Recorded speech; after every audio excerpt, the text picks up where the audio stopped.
Tervist! Selles osas vaatame, kuidas me saame võtta ühe täiesti kaootilise arvutivõrgu ja muuta selle, organiseeritud ja turvaliseks süsteemiks.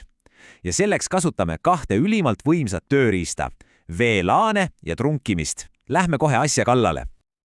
Kujutage korraks ette üht suurt avatud kontorit, kus kõik räägivad üksteisest üle. Täielik kaos, eks? No täpselt selline ongi üks suur arvutivõrk, kus pole reegleid paigas. Ühe ainsa seadme saadetud sõnum võid hetkega tekitada üleüldise liiklusummiku. Uurime nüüd lähemalt, miks see nii on ja mis veelgi olulisem, kuidas sellele lõpp teha.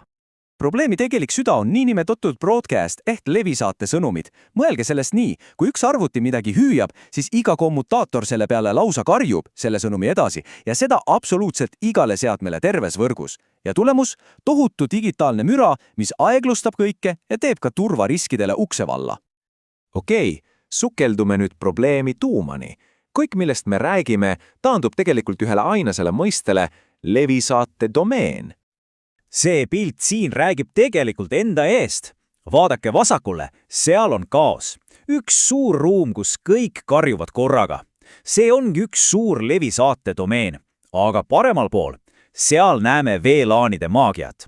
See sama suur ruum on jaotatud väiksemateks, vaikseteks ja täiesti eraldatud tubadeks. Müra on piiratud ja kord on majas. Ja siit tulebki mängu meie esimene elegantne lahendus, VLANid. Põhilottelised hakkame ehitama virtuaalseid seinu otse oma kommutaatorite sisse. VLANi põhiide on tegelikult lihtne. Me loome loogilisi gruppe, mis on üksteisest täielikult eraldatud, isegi kui nad kasutavad ühte ja sama füüsilist seadet. Mulle meeldib sellest mõelda kui kommutaatorist kommutaatori sees. Sul on üks füüsiline karp, aga selle sees toimetab mitu täiesti iseseisvat virtuaalset võrku. Aga miks see siis nii hea on? Esiteks turvalisus. Müügiosakond ei baase ligi raamatupidamise failidele ja vastupidi. Lihtne. Teiseks, tõhusus. See digitaalne müra, millest rääkisime, jääb nüüd ilusti oma tuppana ega sega teisi. Ja kolmandaks, mis on eriti äge, on paindlikkus. Raamatupidaja võib kolida teisele korrusele, aga tema arvuti jääb loogiliselt ikka sinnasamasse turvalisele raamatupidamise võrku. Ja vaadake, kui lihtne see tegelikult on seadistada. Sisuliselt me ütleme kommutaatorile lihtsalt 3 asja. Esiteks, loo uus virtuaalne võrk, näiteks numbriga 10. Teiseks, anname sellele nime, näiteks õpilased. Ja kolmandaks, ütleme, et see konkreetne füüsiline port kuulub nüüdsest sinna võrku. Ja ongi kõik. See port on nüüd teistest täielikult isoleeritud. Nii, oleme lahendanud ühe probleemi, aga tekitanud uue. Kuidas me saame need virtuaalsed toad omavahel ühendada, kui need asuvad hoopis erinevates füüsilistes seadmetes? Me ju ei taha hakata vedama iga VLAN jaoks eraldi kaablit, see oleks absurdne. Ja just siin tulebki mängu meie pusle järgmine ja ütleks, et lausa geniaalne osa, trunkimine. Selle asemel, et vedada iga VLAN jaoks oma kaabelt, loome me ühe erilise ühenduse, mida kutsutakse trungiks. Mõelge sellest kui mitmerealisest kiirteest. Kuigi igal rajal on oma kindel liiklus, näiteks ühel raamatupidamine ja teisel müük, kasutavad nad kõik seda sama füüsilist teed, ühte ainult kaabelt. See ongi siin see $1 000 000 küsimus. Kui kogu see liiklus on nüüd ühel ja samal kiirteel, kuidas me siis väldime selle segunemist? Kus teine kommutaator teab, millisele mahasõidule iga auto ehk siis andmepakett suunata? Ja lahendus on geniaalselt lihtne. Andmetele lisatakse lihtsalt pisike digitaalne silt ehk märgend. See silt ütlebki täpselt, millisest VLANist need andmed pärit on.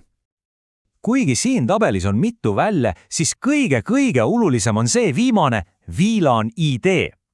Need 12 bitti annavad meile üle 4000 unikaalse sildi. Ja just see väike number ongi see märgis, mis ütleb teisele kommutaatorile selge häälega, kuule, see pakett kuulub VLANi number 10. Jälgime korraks seda andmete teekonda. Arvuti saadab välja täiesti tavalise andmepaketi, ilma igasuguste siltideta. Esimene kommutaator võtab selle vastu, kleebib sellele külge VLAN 10 sildi ja saadab selle kiirteele ehk trunkühendusele.